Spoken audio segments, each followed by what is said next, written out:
கேமோட நேம் என்னன்னா சூசிங் பால் சேலஞ்ச். ஓகேவா? இப்போ கூப்பிட்ட 4 பேர் வாங்க. வந்து ஒருத்தர் வந்து பின்னாடி 4 பேர் முன்னாடி நிற்கணும், ஒருத்தர் பின்னாடி நிற்கணும். அவங்க என்ன பாலை எடுக்கிறாங்களோ அந்த 4 பேரும் முன்னாடி நின்று அந்த பாலை கரெக்டாக எடுக்கிறாங்களா? கலர் சொல்கிறேன். ஒரு கலர் பின்னாடி இருக்கவங்க எடுப்பாங்க, முன்னாடி இருக்கிற 4 பேர் அதே கலரை அவங்க எடுக்கிறது தான் கேம். எடுக்காதவங்களுக்கு powder punch. பின்னாடி ஒருத்தர் நிற்கிறார்ல, அவர் என்ன கலர் பால் எடுக்கிறாரோ அதே கலர் பால் இவங்க எடுக்கணும். அதுதான் கேம். எடுக்காதவங்களுக்கு பவுடர் பஞ்ச் இருக்கும். ஒருத்தர் எடுத்த பாலை இன்னொருத்தர் எடுக்கலாம், அதே கலர் பால் எடுக்கலாம். அது அவங்களோட ஸ்டார்ட் பண்ணலாமா? என்ன கலர் எடுத்த பால்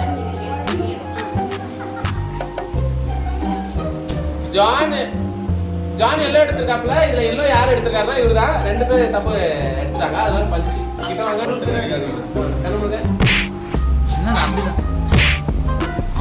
ஓகே, அகைன் இது 4 ரவுண்ட் இருக்கு, பாப்போம்.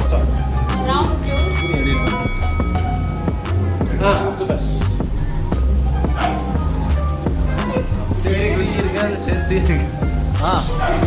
ஓகே, இப்போ ஜான் ரெட் காமிச்சாப்ல. யார் ரெட் காமிச்சிருக்கீங்க? யாருமே இல்ல, அதனால திரும்பியும் பஞ்சி. கண்டுபிடிங்க. ஏய், நீ முடிஞ்சியா? கண்டுபிடி. வெல்ல முடியாச்சு. அப்படிலாம் பண்ணக்கூடாது. Again John. ரவுண்ட் 3. எடுத்தாச்சு.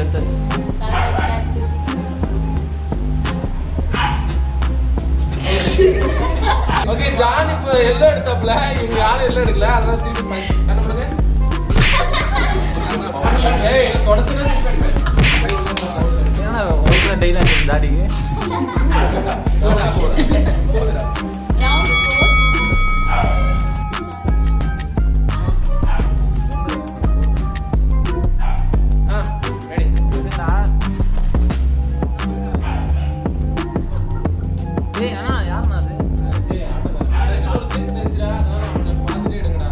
ஓகே, ஜான் ப்ளூ காமிச்சாப்ல. இதுல ப்ளூ வந்து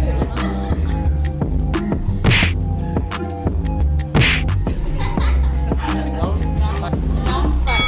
போயிட்டே இருக்கு பை. கலர் எடுத்தாச்சு.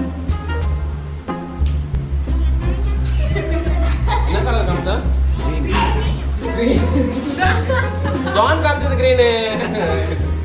அதான் ரைட் சைடு. அந்த பக்கம்.